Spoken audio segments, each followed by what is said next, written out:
हमने बच्चा last time hybridisation का टॉपिक किया था, और हाइब्रिडाइजेशन के बाद जो हमारा नेक्स्ट टॉपिक आता है वो आता है molecular orbital theory, one of the most important topic of this chapter, जो कि तुम्हारे ऑब्जेक्टिव में और सब्जेक्टिव में दोनों में ही शो शॉर्ट होता है कि ये इसका क्वेश्चन आना ही आना है। ठीक है, एग्जाम में पक्का ही इसका एक क्वेश्चन आएगा, सब्जेक्टिव के अंदर 3 नंबर की वेटेज के साथ आएगा।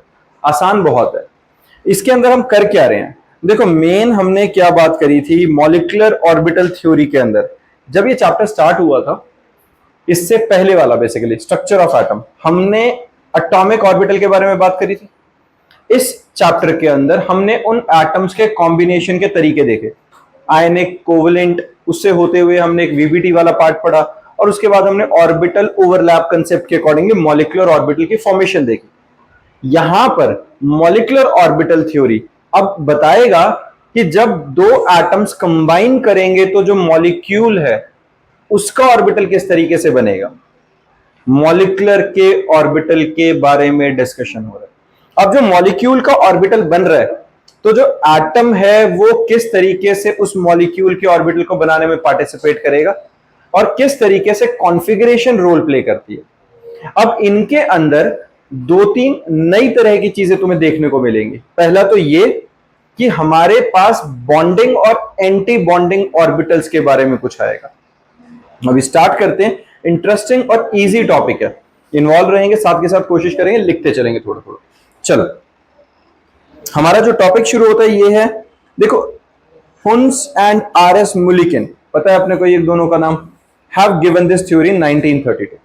ठीक है, हुन्स रूल ऑलरेडी हम इस चैप्टर के अंदर इलेक्ट्रॉनिक कॉन्फ़िगरेशन लगाते हुए इलेक्ट्रॉन्स के फिलिंग के टाइम पे जगह जगह हम कर ही रहे हैं। हमारे पास इस थ्योरी के अकॉर्डिंगली है क्या बचा, N atomic orbital is called monocentric.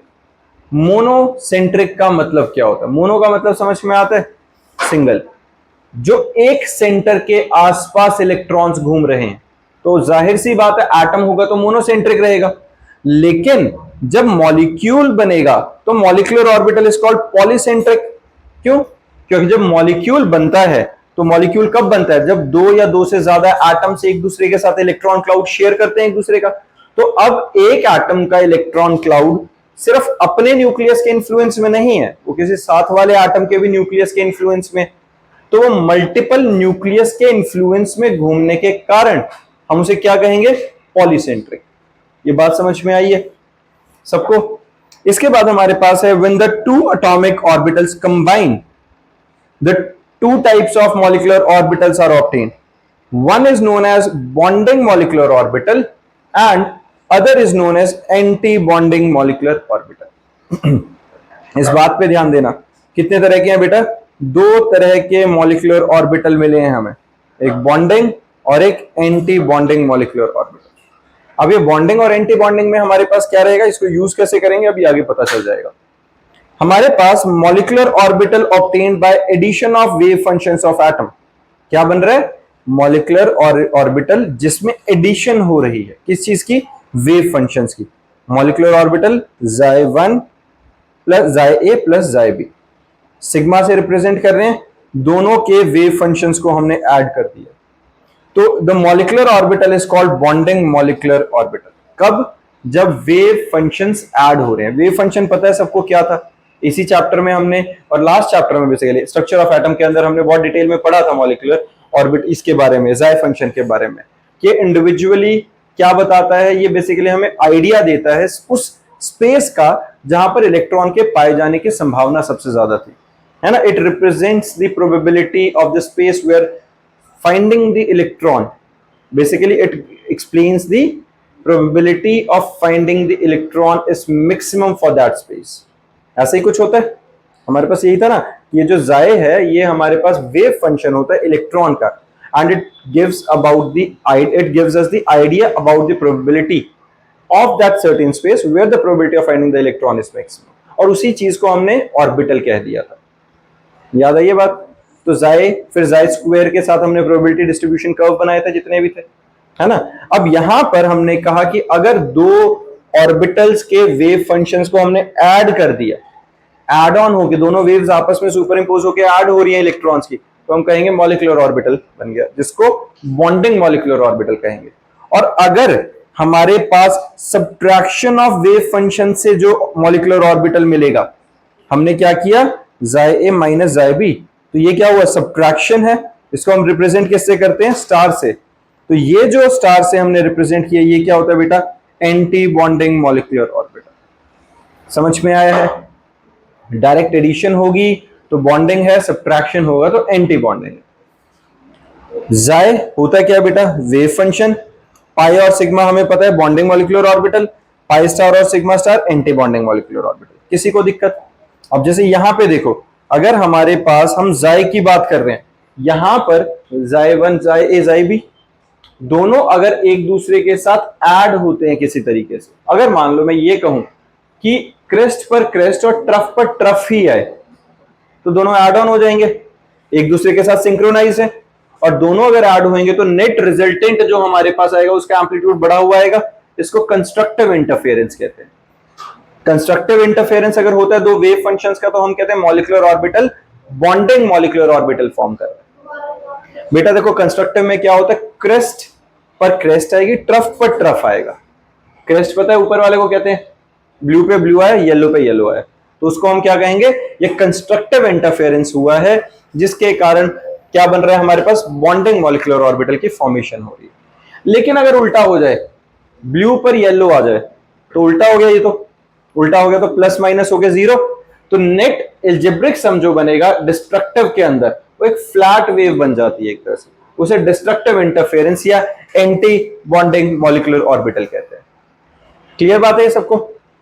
अब इसी के बेसिस पे ये अब हम शुरू करने वाले हैं। मेन जो तुम्हारे साथ एग्जाम में पूछा जाएगा वो इस तरह के स्ट्रक्चर्स के बारे में बात करके पूछा जाएगा। ये है क्या, अब समझना जरा। हमारे पास सिंपल एक काम करते हैं, हाइड्रोजन मॉलिक्यूल के बारे में बात कर रहा हूं मैं। हाइड्रोजन मॉलिक्यूल बनता कैसे है? हाइड्रोजन मॉलिक्यूल बनाने के लिए अगर मुझे H2 का मॉलिक्यूल चाहिए, तो सबसे पहली रिक्वायरमेंट क्या है, दो हाइड्रोजन एटम होने चाहिए जो कंबाइन करेंगे। तो एक हाइड्रोजन एटम इधर, उसकी इलेक्ट्रॉनिक कॉन्फ़िगरेशन क्या आएगी, 1s1, एक इलेक्ट्रॉन इधर। एक हाइड्रोजन एटम इधर, ये कौन सा है बेटा, दूसरे वाला, उसकी भी इलेक्ट्रॉनिक कॉन्फ़िगरेशन 1, एक एक हाइड्रोजन आ गया। अब इधर एक, ये क्या है बच्चा, बॉन्डिंग मॉलिक्यूलर ऑर्बिटल। ये क्या है, bonding molecular orbital sigma 1s, और एक बनेगा anti bonding molecular orbital sigma star 1s। किसी को दिक्कत? ये समझ रहे हो, ये जो है ये बीच वाली मॉलिक्यूलर ऑर्बिटल है, ये जो साइडों वाले हैं इंडिविजुअली एटम्स के आउटर मोस्ट शेल वाले इलेक्ट्रॉन्स हैं, आउटर मोस्ट ऑर्बिटल के इलेक्ट्रॉन्स हैं। डन। अब मॉलिक्यूलर ऑर्बिटल में इलेक्ट्रॉन्स कैसे फिल करे जाएंगे, एग्जैक्टली उस तरीके से जिस तरीके से हुन्स रूल के थ्रू होता आया है। कैसे? लोअर एनर्जी लेवल पे पहले इलेक्ट्रॉन्स फिल करे जाएंगे, पहले सिंगली फिल्ड होंगे, फिर पेयरिंग होगी, और उसके बाद ऊपर वाले एनर्जी लेवल पे जाएंगे। तो यहां पे जो 1s1 है, मॉलिक्यूलर ऑर्बिटल जो होते हैं उनका एनर्जी लेवल हमेशा लो रहता है। तो यहां से एक इलेक्ट्रॉन इधर आया, यहां से एक इलेक्ट्रॉन इधर आया, तो ये दो इलेक्ट्रॉन्स फिल हो गए। जो मॉलिक्यूलर ऑर्बिटल होता है उसकी एनर्जी हमेशा कम होती है, कौन से वाले की, जो बॉन्डिंग और मॉलिक्यूलर ऑर्बिटल है।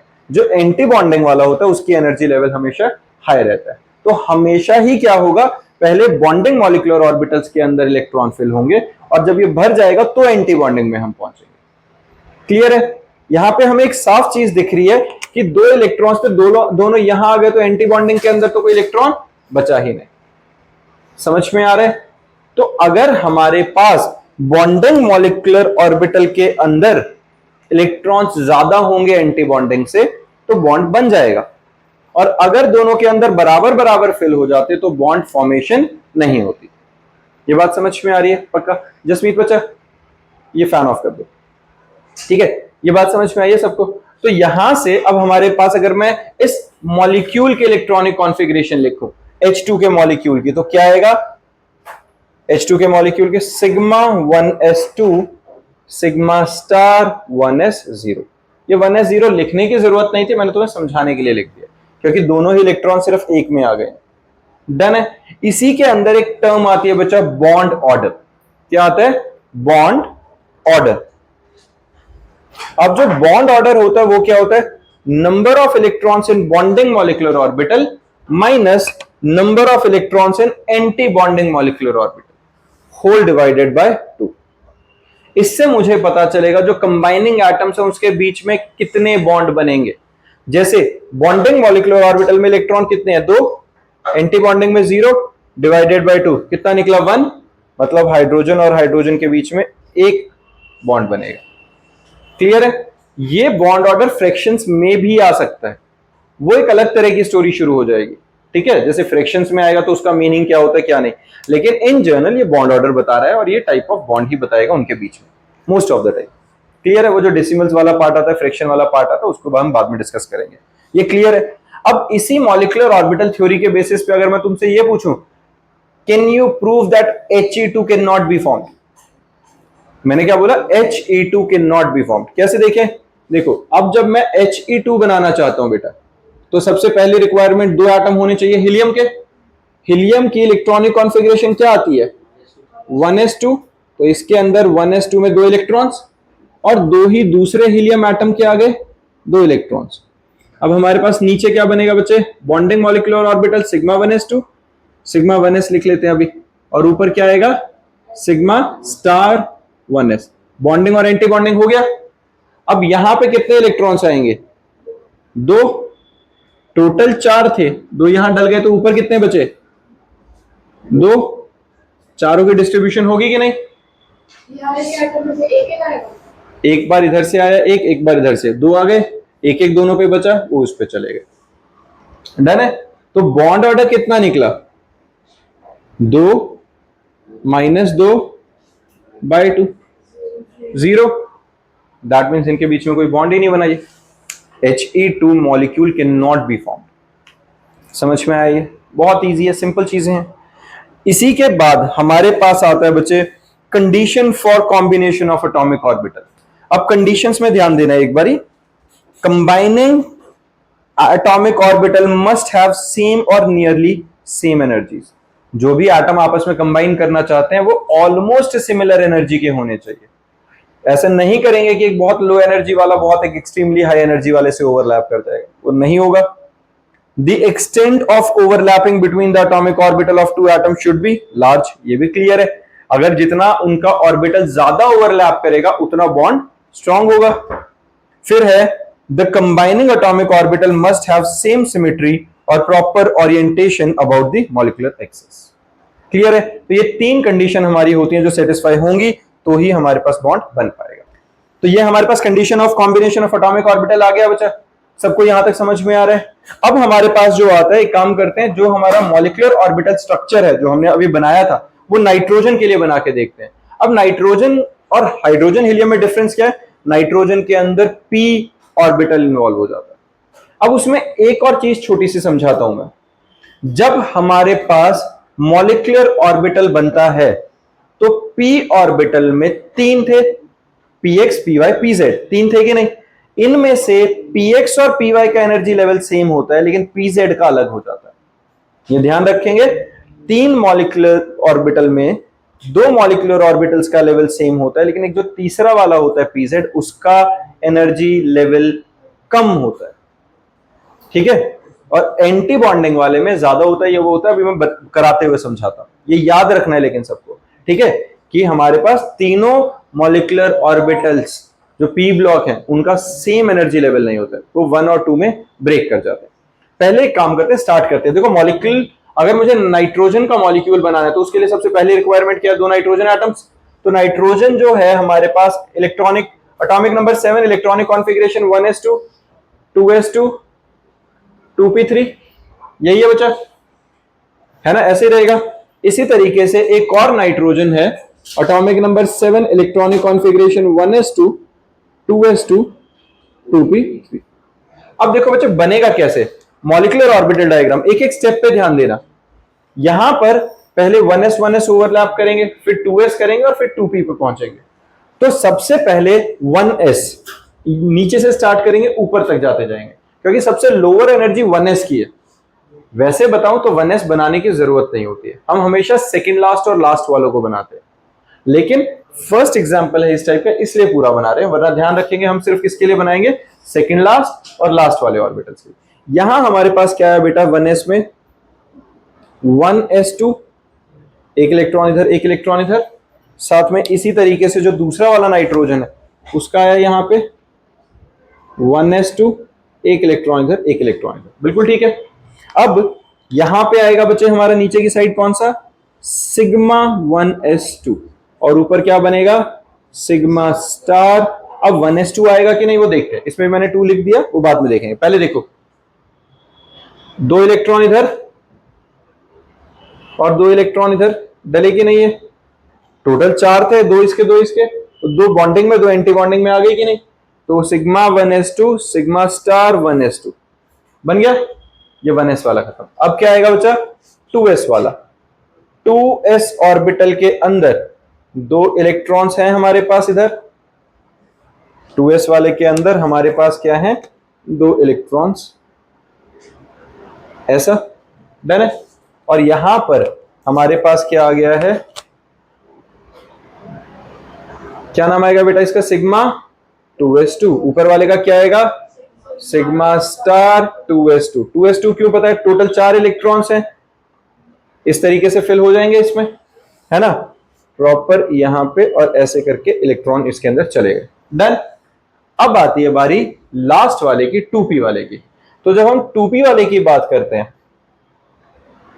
3 इलेक्ट्रॉन्स, 1 2 और 3, ये था कि नहीं, ये 2p3 था हमारा, है ना।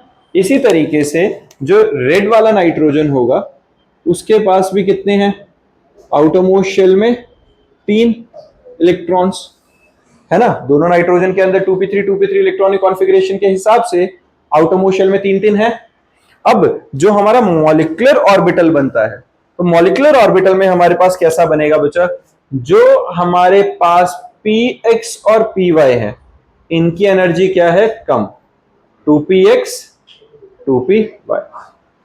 ये बात समझ में आई है बेटा, 3 टोटल होते हैं ना, तो मैंने क्या बोला था, उन 3 में px और py की एनर्जी बॉन्डिंग वाले में कम है, 2x और 2py की हमारे पास क्या है, एनर्जी कम है। और ये जो 2x और 2py है ये क्या है, पाई 2px पाई 2py सिग्मा 2pz। समझ में आई ये बात, 2 होंगे जो पाई वाले होंगे और एक जो होगा हमारे पास वो सिग्मा वाला होगा। ये याद रखना है कि p ऑर्बिटल तीनों एक ही लेवल पे नहीं आएंगे, x और y वाले जो हैं वो हमेशा लोअर एनर्जी पोजेस करते हैं z वाले से, डन है। और जब एंटी बॉन्डिंग की बारी आएगी तो एंटी बॉन्डिंग में भी क्या बनेगा बेटा, पाई 2p स्टार x पाई 2p स्टार y, और ऊपर क्या बनेगा, सिग्मा 2p स्टार z। बना कि नहीं है, बन गया, किसी को दिक्कत। अब इलेक्ट्रॉन्स भरने शुरू, सिग्मा स्टार लिख लो, वो बात तो सेम है, बोलो सिग्मा स्टार कर लो, पाई स्टार लिख लो, वो स्टार सिर्फ ये रिप्रेजेंट कर रहा है कि ये क्या है, एंटी बॉन्डिंग है, ठीक है, उससे फर्क नहीं पड़ रहा, पहले लिख लो बाद में लिख लो, स्टार ही है बेसिकली। जैसे यहां लिख रहा हूं तो वहां पे बाद सिग्मा और पाई के बाद लिखो। अब देखो यहां से इलेक्ट्रॉन्स कैसे फिल होंगे, पहले इस वाले के अंदर टोटल कितने हैं, 1 2 3 4 5 6, तो पहले सिंगल फिल्ड हुए इन दोनों में। अब पहले लोअर एनर्जी के अंदर ही पेयरिंग हो जाएगी, हुए कि नहीं, क्योंकि होम्स रूल के अकॉर्डिंगली यही था, पहले लोअर एनर्जी के अंदर सिंगल फिल्ड होते हैं, फिर उसके अंदर पेयरिंग होती है, उसके बाद ऊपर वाली स्टेप पे जाते हैं, ऐसा ही था ना। क्या हुआ बेटा, टोटल 6 इलेक्ट्रॉन्स थे, 6 में से 4 इलेक्ट्रॉन्स इन दोनों में भर गए, बचे कितने, 2, वो 2 आ गए यहां पे। समझ में आई ये बात, ऊपर वाले के लिए कुछ बचा, कुछ भी नहीं है, तो यहां पे हमारे पास क्या हुआ, 0। समझ में आई ये बात। तो हमारे पास अब इस कंसेप्ट के अकॉर्डिंगली अगर मैं बॉन्ड ऑर्डर निकालूं तो बॉन्ड ऑर्डर कैसे निकलेगा, number of electrons in anti bonding, है ना, और number of electrons in bonding, उन दोनों का डिफरेंस, बॉन्डिंग में कितने हैं, 2 2 4 और 6, कितने हो गए टोटल, 10, 6 ये 7 8 9 10, number of bonding electrons minus number of anti bonding by 2, bonding में कितने हैं बेटा, 10, एंटी बॉन्डिंग में कितने हैं, 2 और 2 4, क्योंकि इस वाले में तो कुछ है ही नहीं, तो एंटी बॉन्डिंग में 4 थे, होल डिवाइडेड बाय 2। हरमन समझ में आया बच्चा? दक्ष पक्का सबको समझ में आ रही है? तो ये कितना आ गया 6/2 3 निकला कि नहीं? या फिर मैं इसको डायरेक्टली इन दोनों को छोड़ देता हूं, क्योंकि दिख ही रहा है bonding anti bonding bonding anti bonding बराबर ही है, तो सीधा लास्ट वाली शेल के लिए निकालो। और लास्ट वाली शेल में कितना है 6 - 0/2, वो भी आंसर सेम आएगा। ठीक है, तो पूरा बिल्कुल 1s2 2s2 से स्टार्ट करने की जरूरत नहीं होती है, सीधा लास्ट वाले से भी निकालोगे तो बॉन्ड ऑर्डर सेम ही आना। क्लियर है? बॉन्ड ऑर्डर 3 का मतलब क्या हो गया? अब हमारे पास यहां पर नाइट्रोजन और नाइट्रोजन के बीच में 3 बॉन्ड फॉर्म हो गए। किसी को इसमें परेशानी है बच्चा? पक्की बात है ये, ठीक है। इसके बाद हमारे पास आता है ये एक्सेप्शन तीनों के लिए, ये याद रखेंगे बच्चा।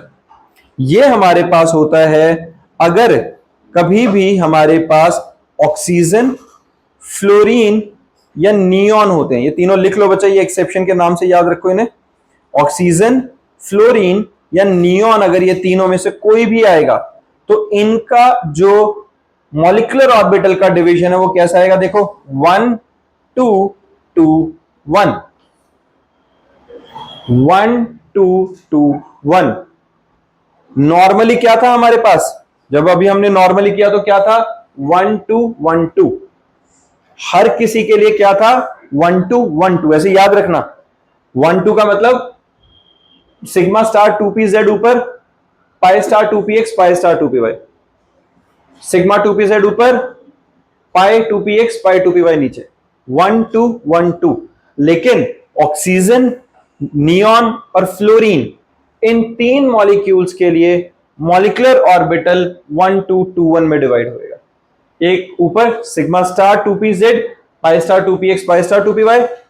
लेकिन जो बॉन्डिंग मॉलिक्यूलर ऑर्बिटल है उसमें x और y की एनर्जी ज्यादा होती है, z की कम होती है। क्लियर है? किसी बच्चे को इसमें परेशानी? समझ में आई है ये वाली बात बच्चा? पक्का?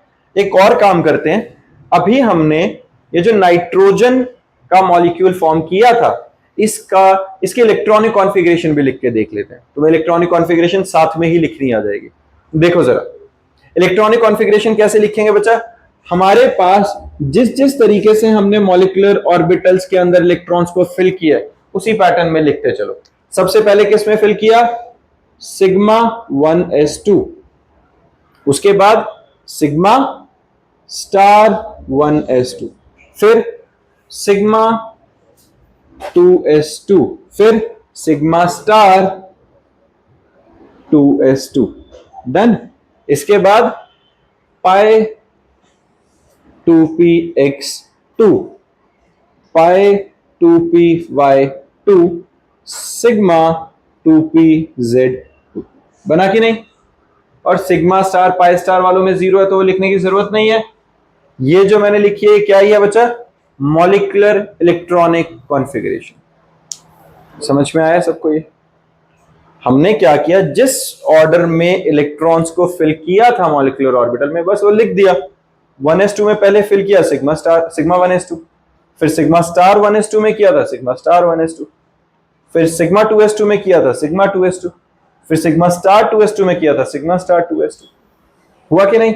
फिर पाई 2px, पाई 2py, पाई 2px, पाई 2py में 2 2 थे, फिर सिग्मा 2pz में 2 थे, सिग्मा 2pz में 2 लिख दिए। ऊपर वालों में एक भी इलेक्ट्रॉन था नहीं तो मैंने लिखा नहीं, वरना 0 0 लिखना है, लिख लो अपने रेफरेंस के लिए। समझ में आई ये बात हर किसी को? अब एक काम करो, ऑक्सीजन मॉलिक्यूल के लिए करना स्टार्ट करो। ये मॉलिक्यूलर ऑर्बिटल स्ट्रक्चर जो है ऑक्सीजन मॉलिक्यूल के लिए बनाओ। हो जाओ शुरू, शाबाश। हाँ जी, तो ऑक्सीजन के लिए सबने ट्राई कर लिया, आओ करते हैं उसे। जब मेरे को ऑक्सीजन मॉलिक्यूल फॉर्म करना है, सबसे पहले requirement 2 oxygen atom. Oxygen atom का एटॉमिक नंबर कितना होता है? 8। Electronic configuration 1s2 2s2 2p4। कोई गरीब बच्चा जिसको ये ना आता हो? सबको आता है, बहुत बढ़िया। अब हमारे पास 1s2 वाला तो ना लिखें, सीधा हम सेकंड लास्ट से शुरू करेंगे। सबसे पहले हम करेंगे बच्चा 2s से। और भाई जब मैं किसी को गरीब बोलता हूं वो फाइनेंशियली नहीं है, वो तो मैं ही सबसे बड़ा हूं, लेकिन फाइनेंस वो कौन होता है? मैं जब किसी बच्चे को गरीब कर रहा, दिमाग से भी कौन ही गरीब होता है, इस वक्त स्किल से गरीब है जो, ठीक है। तो उसमें ऑफेंड मत हो जाना, कल को आगे मेरा नीचे गला पकड़ रहे हो, अगर ये बोल रहे थे। चलो अच्छा सुनो जरा, यहां देखो बेटा, बस तो ये क्या है हमारे पास बचा, sigma 1s2 sigma star 1s2। क्यों बनेगा ऐसे, 1s नहीं 2s से स्टार्ट करते हैं सीधा, 1 वाला तो फुली फिल्ड होना ही है, क्योंकि ये हमारे पास क्या बन रहा हूं, सिग्मा 2s2 सिग्मा 2s2, दोनों दो ऑक्सीजन एटम होंगे, इसी टाइप से होएगा, एक दो इलेक्ट्रॉन इसमें दो इसमें, फुली फिल्ड हो गए। किसी बच्चे को इसमें तो दिक्कत नहीं है अंश भाई साहब, पक्का। अब आगे आता है 2p4, तो एक ऑक्सीजन एटम के अंदर क्या आया बच्चा, 2p4, दूसरे ऑक्सीजन एटम के अंदर भी क्या आएगा, 2p4। और यहां पर जो बॉन्डिंग और मॉलिक्यूलर और एंटी बॉन्डिंग मॉलिक्यूलर ऑर्बिटल हैं, उनके बारे में एक्सेप्शन क्या था, 1 2 2 1 1 2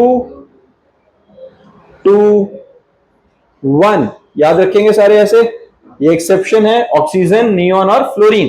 1 2 2 1, 1 2 का मतलब ऊपर कौन सा आया बच्चा, सिग्मा स्टार 2s है ना, sorry 2p, sigma star 2pz, pi star 2px, pi star 2py। Done है, क्लियर है। यहां पे क्या आएगा, पाई 2px, पाई 2py, सिग्मा 2pz। डन है यहां तक। अब इन पे हमारे पास एटम के पास आउट ऑफ मोस्ट शेल में कितने इलेक्ट्रॉन्स थे, 4, 1 2 3 4, 1 2 3 4, बहुत बढ़िया।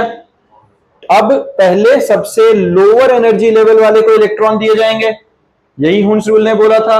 अब इसके अंदर कितने इलेक्ट्रॉन्स आएंगे, 2, एक इलेक्ट्रॉन इसने दे दिया, एक इसने दे दिया, 2 इलेक्ट्रॉन्स आ गए, टोटल 4 और 4 मिला के 8 थे, 2 आ गए। अब एक इलेक्ट्रॉन इसमें एक इसमें, पहले सिंगली फिल्ड होंगे, उसके बाद पेयरिंग कर दी, टोटल कितने हो गए, 2 2 4 और 2 6, 6 इलेक्ट्रॉन्स आ चुके हैं। एंटी बॉन्डिंग के लिए कितने बच गए, 2, तो सिंगली फिल्ड होंगे कि नहीं, बात समझ में आई है। एक लेवल पे पहले सिंगल फिल्ड होंगे, उसके बाद पेयरिंग आनी थी। इलेक्ट्रॉनिक कॉन्फ़िगरेशन अगर मुझे लिखनी है मॉलिक्यूल की, तो कहां से शुरू करें, पहले sigma 1s2 sigma star 1s2, है ना, हमने वो बनाया नहीं है क्योंकि ऑब्वियस है वो फिल्ड होंगे, उसके बाद ही 2s पे पहुंचेंगे। Sigma 2s2 sigma star 2s2, कोई दिक्कत। फिर सिग्मा 2pz 2, पाई 2px 2, पाई 2py 2, बना कि नहीं। और ऊपर क्या आया, pi star 2px1, pi star 2py1, लिख सकता हूं मैं ऐसे। ये हमारे पास क्या आ गया बच्चे, मॉलिक्यूलर इलेक्ट्रॉनिक कॉन्फ़िगरेशन। अब मुझे क्या निकालना है, बॉन्ड ऑर्डर। बॉन्ड ऑर्डर कैसे निकलेगा, number of electrons in bonding molecule कितने हैं, 6, minus number of electrons in anti bonding 2, whole divided by 2, कितना निकल गया, तो मतलब ऑक्सीजन और ऑक्सीजन में डबल बॉन्ड आ गया। बात समझ में आ गई है, किसी को इसमें परेशानी। अगर मैं अब यहां इसी क्वेश्चन को थोड़ा सा मॉडिफाई कर देता हूं, मैं बात कर रहा हूं कि अगर मैं O2 के बदले O2 पॉजिटिव कर दूं तो बॉन्ड ऑर्डर पे क्या फर्क पड़ेगा। अब O2 पॉजिटिव का मतलब क्या होता है कि किसी एक एटम ने एक इलेक्ट्रॉन लूज कर दिया, किसी एक एटम ने, दोनों में से किसी एक ने। अगर दोनों में से कोई एक एटम इलेक्ट्रॉन लूज करेगा, अगर दोनों में से कोई एक एटम इलेक्ट्रॉन लूज करेगा तो टोटल कितने हो गए, 1 2 3 4 5 6 7, 1 2 3 4 5 6 7 हुए कि नहीं। बॉन्ड ऑर्डर कितना हुआ, अब निकालो इसके लिए बॉन्ड ऑर्डर। इस केस के लिए बॉन्ड ऑर्डर निकला है 6 माइनस 1 डिवाइडेड बाय 2, मतलब कितना हो गया 2.5। That means bond order increase हो गया, O2 पॉजिटिव और ज्यादा स्ट्रांगली बॉन्डेड हो गए हैं आपस में। ये 0.5 बेसिकली हमारे पास बॉन्ड ऑर्डर को ही रिप्रेजेंट करता है, फ्रैक्शन में हो सकता है, ठीक है, बस ऐसे ही 2.5 खत्म। उसको नहीं, उसमें नहीं रिप्रेजेंट करेंगे, लाइंस के साथ नहीं कर रहे हैं। ये ऑब्वियसली आयनिक स्टेट में होगा, कुछ और कंडीशंस होंगी, बट हमारे पास जैसे 2.5 अगर किसी का बॉन्ड ऑर्डर आ गया, इसका मतलब बॉन्ड ऑर्डर बढ़ गया 2 से, तो और ज्यादा स्ट्रांग हो गया। इसका बॉइलिंग पॉइंट, मेल्टिंग पॉइंट जो भी अगर हम उस टाइप से काउंट करेंगे तो ये स्ट्रांगली बॉन्डेड है ज्यादा। डन है। लेकिन अगर मेरे पास O2 नेगेटिव लिख लेता मैं, तो क्या होता है, एक एक्स्ट्रा इलेक्ट्रॉन ऐड हो जाता। तो उस केस में एक इलेक्ट्रॉन यहां तो था ही, एक और इलेक्ट्रॉन इधर आ जाता, तो हमारे पास जो एंटी बॉन्डिंग में है वहां कितने आ जाते, 3 आ जाते। तो 6 में से 3 गए बाय 2, इतना आ गया 1.5। तो बॉन्ड ऑर्डर रिड्यूस हो गया, बॉन्ड स्ट्रेंथ वीक हो गई है। किसी बच्चे को इसमें परेशानी? तो पॉजिटिव नेगेटिव चार्ज के हिसाब से भी बॉन्ड ऑर्डर निकाल सकते हो बच्चा। ये तुम्हारा होमवर्क रहेगा। O2 पॉजिटिव, O2 नेगेटिव और O2 इन सब के लिए O3 नहीं बनेगा बेटा, 3 के लिए हम नहीं बना रहे हैं। होता है ऐसा नहीं कि होगा नहीं। पहली बात तो O3 के अंदर कोऑर्डिनेट बॉन्ड बनता है, कोवलेंट नहीं होता। डायरेक्ट मॉलिक्यूलर ऑर्बिटल के इस तरीके से ओवरलैप नहीं होता। हाँ, O2 बना लिया, O2 पॉजिटिव O2 नेगेटिव का भी बना के रखेंगे, ठीक बात है। इसके बाद हमारा जो लास्ट टॉपिक आता है बच्चे इस चैप्टर का, वो है रेजोनेंस। इसको हमने ऑलरेडी पहले डिस्कस किया हुआ है पूरे चैप्टर में। रेजोनेंस याद है? When a single structure can not explain all the properties of the molecule, उसके लिए हम क्या करते हैं, मल्टीपल स्ट्रक्चर्स यूज करते हैं। जैसे यहां पे पहले बात तो एक ध्यान रखना बच्चे, रेजोनेंस का एक नाम है मेसोमेरिज्म। रेजोनेंस का दूसरा नाम क्या है? मेसोमेरिज्म। It is the way of describing the bonding in the certain molecules by the combination of several contributing structures into resonance hybrid. या resonance structure क्या है? Resonance structures are set of Lewis structures that describes the delocalization of electron in polyatomic ion or molecule. Delocalization का मतलब क्या होता है? अब एक बात समझना, इसको एक काम करते हैं, एक सिंपल सा एग्जांपल की तरह समझ के देखना। अब हमारे पास मान लेते हैं मेरे हाथ में देखो ये बॉल है, ठीक है, हरमन भाई सब कैच करेंगे। ये हरमन ने कैच करी, अब वापस दो। अब अगर तुम्हें इस कंडीशन को ड्रॉ करके दिखाना है H और S के बीच में, तो इलेक्ट्रॉन्स किसके पास रखोगे? हरमन के पास या मेरे पास? मजे ही आगे है ना, किसके पास रखोगे बताओ जरा? हरमन के पास या मेरे पास? दोनों जायज हैं। कभी इलेक्ट्रॉन मेरे पास है, कभी इलेक्ट्रॉन हरमन के पास है, कभी इलेक्ट्रॉन वापस से मेरे पास आ गए। This is delocalisation of electrons. Electron cloud दो एटम के न्यूक्लियस के इन्फ्लुएंस में घूम रहा है, कभी वो एक एटम के पास है, कभी वो दूसरे एटम के पास है। तो जब हम इसको स्ट्रक्चर वाइज बनाएंगे तो दोनों ट्रू है कि नहीं? दोनों ही ट्रू है। या मैं इसको एक और एग्जांपल के तौर पे करता हूं, कैच करेगी बच्चा? अन्वेषा जी पक्का पकड़ो, ठीक है। वापस अब ये देखो, ये इधर मान लेते हैं ये जो इलेक्ट्रॉन क्लाउड है ये क्या है? ये जो बॉल है ये पूरा इलेक्ट्रॉन पेयर है। मैं अन्वेषा के साथ भी बॉन्डेड हूं, मैं हरमन के साथ भी बॉन्डेड हूं, लेकिन एक डबल बॉन्ड बनाना है मुझे, या मैं अन्वेषा के साथ बना लूं या इसके साथ, और दोनों के पास कैपेबिलिटीज है डबल बॉन्ड फॉर्म कराने की। मैं कभी तो हरमन के साथ डबल बॉन्ड बना लेता हूं, और कुछ प्रॉपर्टीज मेरी एक्सप्लेन होती हैं जब मैं अन्वेषा के साथ डबल बॉन्ड बना रहा हूं। तो इस केस में ये जो डबल बॉन्ड वाला पार्ट है, बस डबल बॉन्ड वाला पार्ट है, ये डीलोकलाइज हो रहा है कि नहीं? कभी इधर बॉन्ड जा रहा है, कभी इधर बॉन्ड जा रहा है। तो ऐसे में अगर मैं तुम्हें कंसेप्ट वाइज समझाऊं तो देखो जरा, मान लो मैं क्या था, सुमित इधर हरमन इधर अन्वेषा, ऐसे ही। तो हमारे बीच में सिंगल बॉन्ड तो थे ही, लेकिन जो डबल बॉन्ड था, एक बच्चे से मैंने पूछा भाई डबल बॉन्ड किसके बीच में? उसने कहा सुमित और हरमन के बीच में। दूसरे बच्चे ने इसी स्ट्रक्चर को कैसे बनाया कि नहीं भाई यहां नहीं था, अन्वेषा के साथ डबल बॉन्ड था। तो दोनों ही ट्रू थे। एक बार वो कंडीशन ठीक बता रही है, एक बार वो कंडीशन ठीक बता रही है। तो मैंने क्या किया, मैंने कहा कि ये जो कंडीशंस हैं इनको मिला जुला के मैं रेजोनेटिंग स्ट्रक्चर्स बना देता हूं। रेजोनेटिंग स्ट्रक्चर का मतलब एक बार हरमन के साथ डबल बॉन्ड, एक बार अन्वेषा के साथ डबल बॉन्ड, क्योंकि इसमें डीलोकलाइजेशन ऑफ इलेक्ट्रॉन क्लाउड हो रही है कि नहीं? एक बार इलेक्ट्रॉन क्लाउड इधर शिफ्ट हो जाता है, एक बार इलेक्ट्रॉन क्लाउड उधर शिफ्ट हो जाता है। डन। तो लेकिन मैं दो स्ट्रक्चर कैसे बनाऊं एक चीज के? कंडीशन दोनों को सेटिस्फाई कर रही है, दोनों ही ठीक बात बोल रही है अपने अपने तरीके से। तो इन दोनों का मिला जुला के हमने रेजोनेंस हाइब्रिड कैसे बनाया? हरमन और अन्वेषा के बीच में डॉटेड लाइन लगा दी मैंने ऐसे, और ये डॉटेड लाइन क्या रिप्रेजेंट कर रही है? कि दोनों ही बॉन्ड्स पे डबल बॉन्ड कैरेक्टरिस्टिक आ गया। They are not purely double bonds, but they still both have double bond characteristics. समझ में आई ये बात? This phenomena is known as resonance. किसी बच्चे को परेशानी समझ में आई ये बात? This phenomena is known as resonance. अब इसका मोस्ट कॉमन एग्जांपल हमारे पास क्या होता है बेटा? Benzene ring. बेंजीन पता है सबको, C6H6 है ना। बेंजीन रिंग कैसा होता है? एक कार्बन इधर एक इधर ऐसे करके हेक्सागन शेप में होता है, 6 वर्टेक्स, 6 के 6 पे कार्बन, लेकिन हर किसी पे सिर्फ एक एक हाइड्रोजन। ऐसा C6H6 तभी बनेगा। अब कार्बन की वैलेंसी सेटिस्फाई कैसे होगी? यहां पर हर ऑल्टरनेट पोजीशन पे डबल बॉन्ड लगेगा, एक यहां और एक यहां। सारे कार्बन की वैलेंसी भी सेटिस्फाई हो गई है, सब कुछ सेटल हो गया, बैलेंस है, बहुत बढ़िया। अब तुम में से एक बच्चा उठता है, मैंने कहा स्ट्रक्चर बनाओ, उसने कुछ अलग नहीं करा, उसने सब कुछ सेम ऐसा ही बनाया, पर उसने डबल बॉन्ड यहां लगा दिए। उसने क्या गलत किया? कुछ भी नहीं, क्योंकि मैंने कहा अल्टरनेट पोजीशन पे डबल बॉन्ड होने चाहिए। दोनों ठीक है कि नहीं?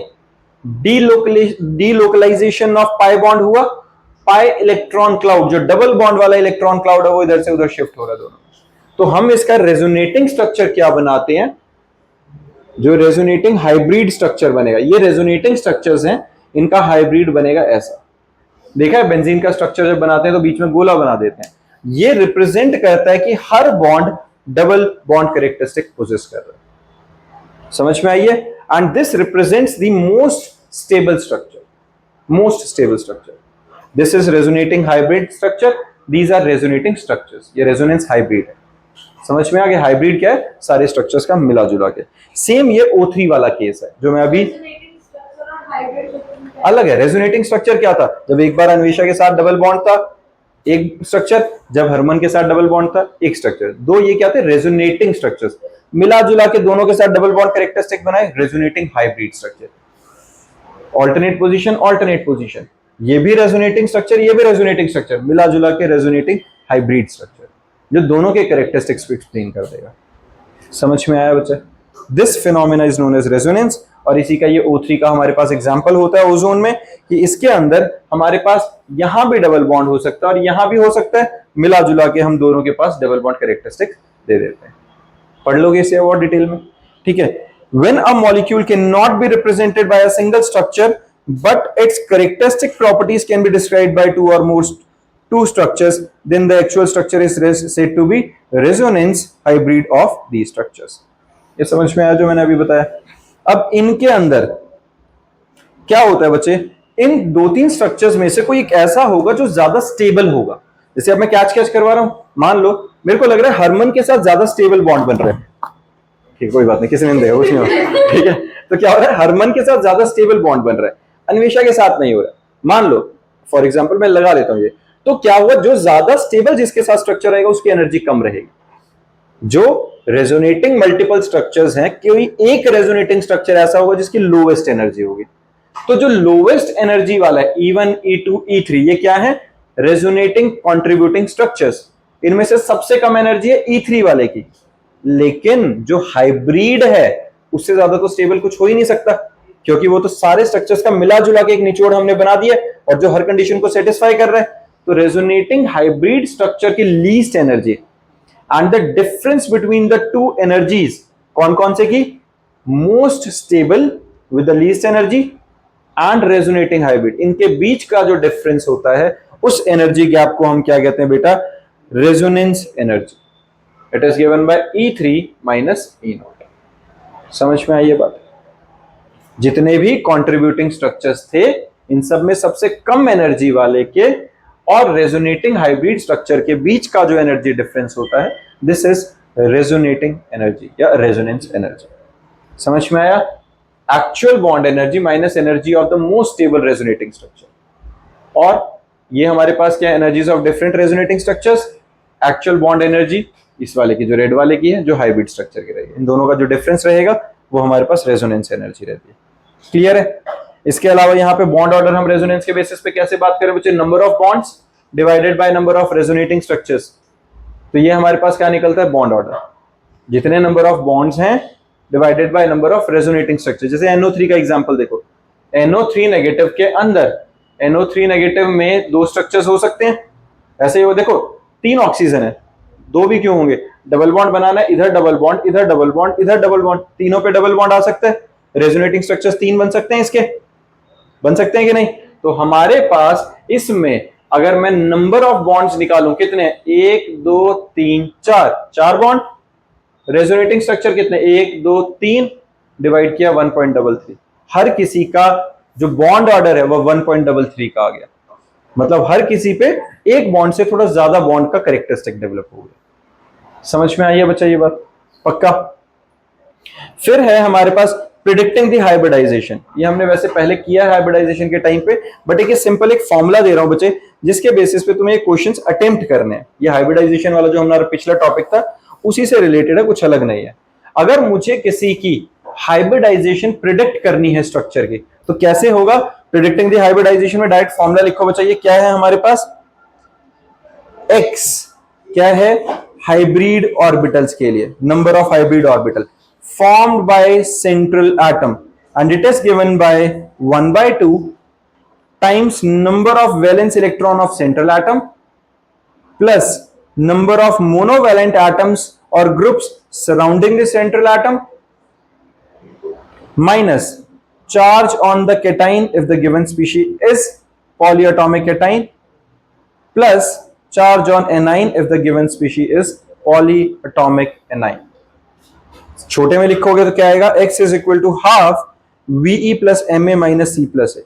वीई क्या है, valence electron of central atom, M A क्या है हमारे पास, number of monovalent atom surrounding the central atom, minus charge अगर वो पॉलीएटॉमिक एटाइन है, प्लस चार्ज अगर वो एनाइन होता है। इन दो में से कोई एक ही चीज होगी, वो वैल्यू कैटाइनिक होगा तो चार्ज माइनस होगा, एनाइनिक होगा तो प्लस होगा। डन है, पक्का। इसका एक एग्जांपल करा रहा हूं, बाकी तुम खुद अटेम्प्ट करके रखोगे बच्चा। और प्रिडिक्टिंग द शेप हमें पता है, हाइब्रिडाइजेशन के बेसिस पे हमने शेप बहुत अच्छे से पढ़ा हुआ है, जो पूरा एक टेबल बना के दिया था हमने। ये sp होगा तो लीनियर होगा, sp2 होगा तो ट्रायंगल, sp3 होगा तो टेट्राहेड्रल, dsp2 होगा तो हमारे पास स्क्वायर प्लानर, sp3d2 होगा तो हमारे पास जो पिरामिडल वाले शेप में आ गया था, वो हमने पूरा किया था। अब देखो बच्चे, ये क्वेश्चन देखो, मान लो मेरे को कार्बन डाइऑक्साइड के लिए निकालना है, CO2 की हाइब्रिडाइजेशन स्टेट निकालने है, तो क्या करेंगे, फॉर्मूला देखो सबके पास है। सबसे पहले सेंट्रल एटम के आसपास मोनोवैलेंट एटम कितने हैं जिसकी वैलेंसी 1 हो, क्या कोई है ऐसा। CO2 में ऑक्सीजन की वैलेंसी 2 होती है, तो मोनोवैलेंट एक भी नहीं है, मोनोवैलेंट की वैल्यू क्या आ गई, 0। डन। फिर क्या ये कैटाइन है, इसके ऊपर CO2 के ऊपर कोई चार्ज है, नहीं है, तो C की वैल्यू क्या है, 0। क्या ये एनाइन है, नहीं है, चार्ज भी 0। तो हमारा जो डायरेक्ट फॉर्मूला था क्या निकलेगा, फॉर्मूला में वैल्यू डालो बच्चा, 4 क्या थी इसकी, सेंट्रल एटम की valency, number of electrons in the outermost shell, plus 0 minus 0 0 मिला जुला के 2। हाइब्रिडाइजेशन स्टेट अगर हमारे पास 2 आ रही है, मतलब S और P, S और P का स्ट्रक्चर क्या रहता है, लीनियर। समझ में आई ये बात, किसी को दिक्कत। अगर मैं एक और बताता हूं, मान लो PCl5 का हम प्रेडिक्ट करते हैं, PCl5 central atom, outermost shell में कितने इलेक्ट्रॉन्स, फास्फोरस के पास आउटरमोस्ट शेल में कितने इलेक्ट्रॉन्स है, 5 आ गया। मोनोवैलेंट एटम, क्लोरीन कितना होता है मोनोवैलेंट, -1 वैलेंसी 5। इसके ऊपर क्या ये कैटाइन है, नहीं है, क्या ये एनाइन है, तो -0 प्लस 0, कोई चार्ज था ही नहीं। 5 + 5 10/2, 5 आ गए। PCl5 के अंदर 5 बॉन्ड बन रहे हैं, sp3d, sp3, 3p 1s 1d, 5 हो गए टोटल। sp3d क्या होता था, ट्रायंगल पिरामिडल, सिंपल हमारे पास बन गया। समझ में आइए बच्चा, sp3 bipyramidal, sorry triangle bipyramidal. किसी को दिक्कत, कर सकते हो प्रेडिक्ट, सिंपल क्वेश्चन है, कुछ टफ नहीं है।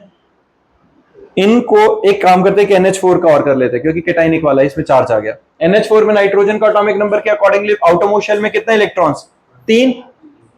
2 2 और 1 आया, 2 2 और 3 आया ना, पहली शेल में 2, अगली शेल में, अच्छा सॉरी 1s2 2s2 क्यों कर रहा हूं मैं आउटरमोस्ट शेल में कितने हुए, 5 आ गए हमारे पास इसके। और मोनोवैलेंट एटम्स कितने हैं आसपास, 4, 5 और 4 5 4 9, और कैटाइन का चार्ज +1 माइनस होएगा, यही लिखा है, कैटाइन का जो चार्ज होता है वो क्या होएगा, माइनस, और एनाइन है ही नहीं तो उसका 0, तो कितना हुआ, 9 - 1/2, 4 हमारे पास आ गया, है ना, यही निकला, 4 आ गया अपने पास। 4 किसका होता था, sp3 टेट्राहेड्रल।